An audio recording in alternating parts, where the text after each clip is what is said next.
L'autre jour avec Laura, on parlait de nos grands-pères, grand-mères, etc. Et je lui racontais un petit peu du coup comment mes grands-pères étaient et au moment où je les ai perdus. J'ai perdu mes deux grands-pères assez proches au niveau timing et tout quand j'étais adolescent. Aujourd'hui d'ailleurs je ne saurais plus dire lequel des deux grands-pères est parti en premier parce que c'était quand même assez proche en soi et puis ça remonte à maintenant il y a plus de 20 ans. Mais on parlait un petit peu voilà de la perte de nos grands-parents et tout ça. Et j'ai dit à Laura que j'avais vécu des expériences avant même que je m'intéresse au paranormal, que je m'intéresse aux entités, aux âmes perdues, etc. Que j'avais eu des choses bizarres qui s'étaient passées vis-à-vis d'un de mes grands-pères, des manifestations que je qualifierais donc de paranormal, de signes de l'au-delà.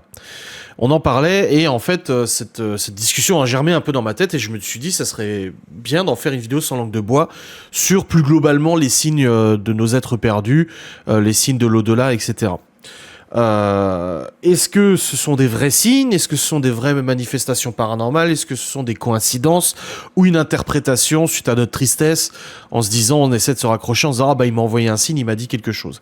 Je pense qu'on a tous dans notre entourage ou même nous vécu la perte d'un être proche et derrière peut-être avoir vécu des choses un peu bizarres qui nous amenaient à nous dire tiens c'est un signe de lui, de elle, c'est forcément un signe qui nous envoie.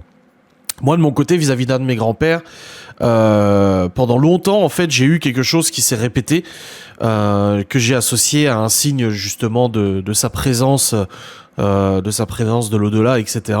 Jusqu'à, du coup, voir un médium qui m'avait littéralement scotché, qui m'avait un petit peu parlé de lui.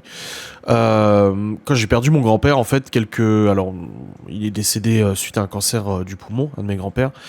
Et quelques jours après, je me souviens que j'étais au collège, donc j'étais en 5e ou en 4e, je sais plus. J'étais dans la cour avec mes potes et tout, on discutait et tout, et j'ai vu mon grand-père plus loin dans la cour, debout, qui me regardait. Et ça, j'en avais parlé à ma mère, et ma mère m'a dit qu'elle aussi, elle avait eu des manifestations, pas forcément de mon grand-père, mais qu'elle avait déjà des manifestations quand elle était gamine et tout ça. Et j'ai encore l'image, je sais à quel endroit dans la cour je me situe, je sais où cette apparition se situait. Et j'ai été choqué de le voir. Je me suis dit, oh.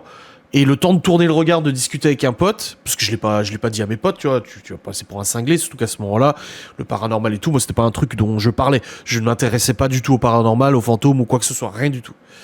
Donc je suis resté un peu avec ça, je crois que j'en avais parlé à ma mère, mais c'est tout. Sauf que pendant plusieurs années, ce qui se passait, c'est que mon grand-père a été un fumeur de cigares. Il a fumé des cigares toute sa vie et tout ça, donc j'ai toujours été habitué à l'odeur des cigares et tout ça. Moi, c'était plus des cigarillos, les petits cigares, mais j'étais quand même habitué à cette odeur de cigares et tout. Et du coup, en fait, ce qui se passait, c'est qu'à chaque fois, vous savez, moi, j'habitais à 500 km de chez mes parents. J'ai déménagé à 18 ans, 19 ans, pour vivre près de la Suisse. Et régulièrement, pendant les vacances ou autre, je revenais quelques jours dans ma région natale pour voir mes parents, ma famille, etc., les amis que j'avais laissés derrière et tout, se faire une petite soirée et tout. Sauf qu'il se passait à chaque fois que j'arrivais chez mes parents, après 5 heures de route, je me garais. J'allais dire bonjour et tout ça, et quand je revenais chercher les valises, les affaires dans la voiture, systématiquement, je sentais l'odeur de cigare dans ma voiture. Alors tu peux dire si c'était chez ma grand-mère, bon les murs sont imprégnés, ça peut arriver, tu sais qu'il y a voilà, qu'il y a une petite éjection d'odeur, etc. C'est imprimé dans le papier peint et tout ça, mais là non, c'était dans la voiture. Et à chaque fois que j'arrivais chez mes parents, que je déchargeais les valises, je sentais l'odeur de cigare et je disais à ma mère, putain, il y a le pépère qui est là, je sens l'odeur de cigare. Donc, c'est comme ça des signes que j'ai pu avoir pendant un petit moment et tout, qui m'ont fait dire que j'avais des manifestations de l'au-delà. Un jour, je suis allé voir un médium à Reims, extrêmement réputé, qui du coup m'a parlé de mes grands-pères, qui m'a dit des choses dont j'ignorais ou des choses que personne ne savait. Et ce grand-père-là, du coup, me disait, bah en fait, il est bien, il fait des vagues. C'est comme ça qu'il m'a interprété le truc. Il m'a dit, il fait des vagues. Il vient, il regarde, il se manifeste un peu, il repart, il revient, il repart, etc., etc., etc. Donc, je me suis dit, ça correspond plutôt bien à ce que j'ai ressenti. C'est comme des vagues, des va-et-vient, des manifestations, parce que ça m'était même déjà arrivé chez moi de sentir cette odeur de cigare, un parfum ou quelque chose, tu vois. Donc, j'ai qualifié ça de manifestation paranormale, de signe de l'au-delà de la part de mon grand-père. Mais du coup, je voulais en parler en vidéo plus globalement, poser la question, je fais du paranormal, j'ai été témoin de choses qui ne sont pas explicables, en tout cas aujourd'hui, à l'heure actuelle, dans notre époque actuelle, qui ne sont pas explicables. Comme j'ai déjà expliqué, pour moi, le paranormal, je suis persuadé qu'un jour on aura les réponses, mais c'est pas encore pour aujourd'hui. Est-ce que c'est un monde parallèle? Est-ce que c'est vraiment les âmes de personnes disparues? On ne sait pas. Mais je suis persuadé que avant moi, mon départ, ma mort, on aura quelques réponses. Avec l'avancée de la technologie, des connaissances, etc., que ce soit en ésotérisme ou en science, je suis persuadé qu'on aura quand même quelques éléments de réponse. On est sur, pour moi, une courbe de progression technologique assez importante depuis ma naissance, en tout cas avec l'avènement d'Internet, de plein de choses qui sont découvertes de plus en plus. Là, on entend aujourd'hui avec le réacteur en fusion, le CERN avec le grand collisionneur de Hadron, les particules invisibles qui sont détectées, etc. Moi, je suis sûr qu'on pourra avoir des réponses. Mais du coup, globalement, est-ce que... Moi, la question que je me pose, et je me pose réellement la question, hein, je me dis pas que je suis pas persuadé en me disant oui, c'était mon grand-père. Est-ce que finalement les manifestations qu'on peut ressentir, qu'on peut voir, qu'on peut entendre, les intuitions, les apparitions, est-ce que c'est réellement des signes de l'au-delà ou c'est simplement des interprétations de notre psyché pour nous consoler dans la perte de nos êtres chers? C'est ça la bonne question. C'est qu'autant, tu vois, moi je suis en enquête, j'ai des manifestations, j'entends des voix et tout. Bon. Après, quand on entend des voix de personnes, du coup, proches, disparues, etc., là, tu te dis, oh, c'est chaud. Comme par exemple, une fois, on a entendu à la Spirit Box, clairement, la voix du cousin de Laura qui a disparu, mais la voix, clairement, telle qu'elle existait vraiment. Et tu te dis, est-ce que c'est pas notre esprit qui interprète cette voix-là parce qu'elle s'en rapproche, c'est un homme, tu vois, et te dire, ah oui, c'est forcément lui, alors qu'en réalité, ce n'est pas le cas, mais on essaie de se rassurer et on essaie de se justifier, voilà, de se dire, oui, c'est lui, ou c'est elle, peu importe, parce que j'ai entendu une voix qui s'y rapproche et notre cerveau fait immédiatement l'association et se corrompt, en gros, on corrompt notre jugement et notre interprétation pour se rassurer en se disant putain oui j'ai vraiment été témoin d'une manifestation du coup de tel ou tel proche. Même avec Geoffrey, ça lui est déjà arrivé d'entendre la Spirit Box, la voix d'un proche. Moi aussi, Laura aussi. Donc tu te dis, est-ce que c'est réellement la voix d'un proche désincarné ou est-ce que c'est notre cerveau, notre interprétation qui nous tendent à entendre ce qu'on a envie d'entendre? Et c'est pareil, est-ce que ce jour-là, dans la cour d'école, il y avait juste un homme qui était là, qui, quand j'ai tourné le regard, est juste parti, qui, de loin, du coup, pouvait ressembler à mon grand-père. Physiquement, il pouvait ressembler, mais ce n'était pas lui. Est-ce que c'est possible? Est-ce que c'était simplement pas mon cerveau qui a essayé de trouver une explication paranormale, du coup, à cette personne qui n'aurait pas dû être là dans la cour? C'était peut-être un agent d'entretien, c'était peut-être un technicien, c'était peut-être j'en sais rien, quelqu'un qu'on n'avait jamais vu dans le collège, qui était là juste aujourd'hui, quelqu'un du rectorat ou autre, mais qui ressemblait.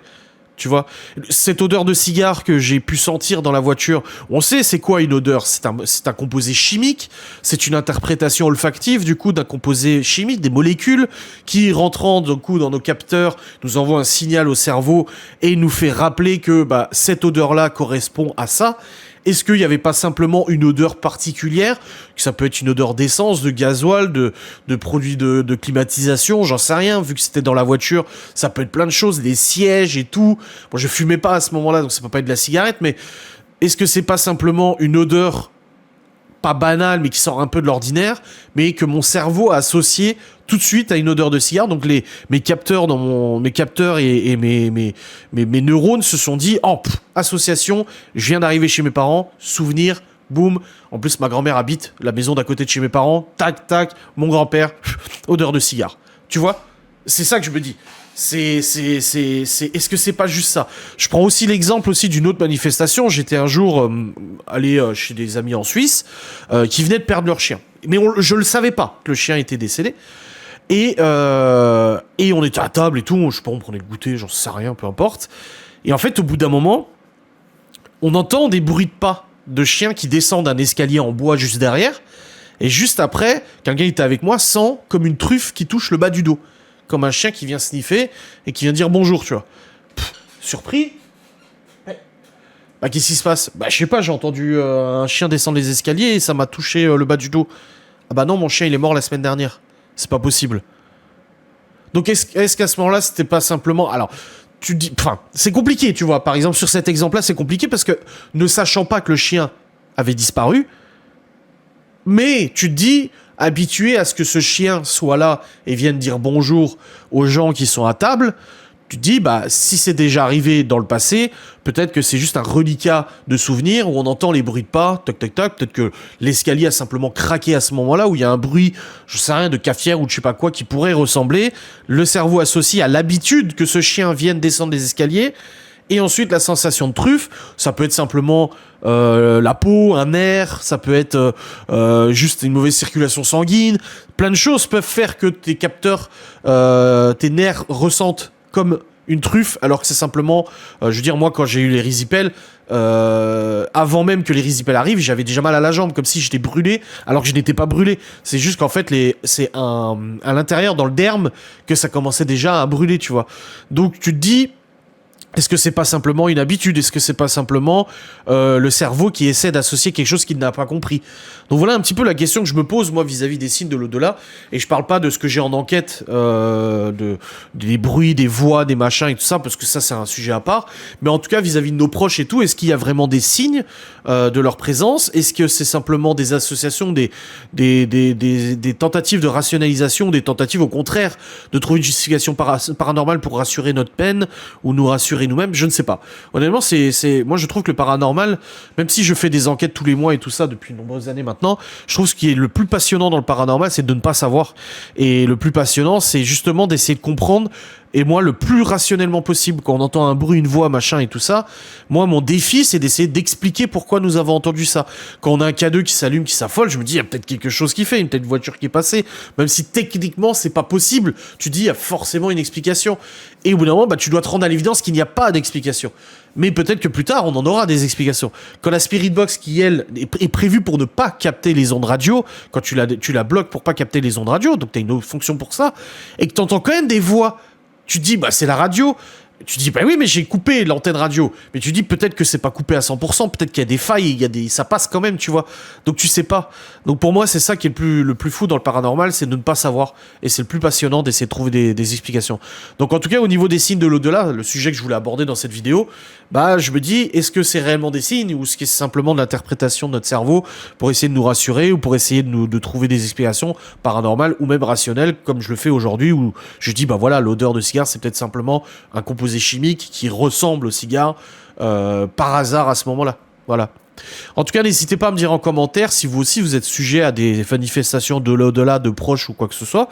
Et je suis curieux d'avoir votre point de vue vis-à-vis de ça. N'hésitez pas à commenter. J'ai vu qu'il y avait une baisse de commentaires sur les vidéos sans langue de bois. Vous les regardez, vous êtes nombreux à les regarder, parfois des milliers de personnes, mais il y a de moins en moins de commentaires parce que bah, je pense que vous zappez après, alors que je vous le répète suffisamment, les commentaires sont très très importants. Je vous remercie d'avoir regardé cette vidéo. J'attends de lire vos commentaires. Des bisous. Salut.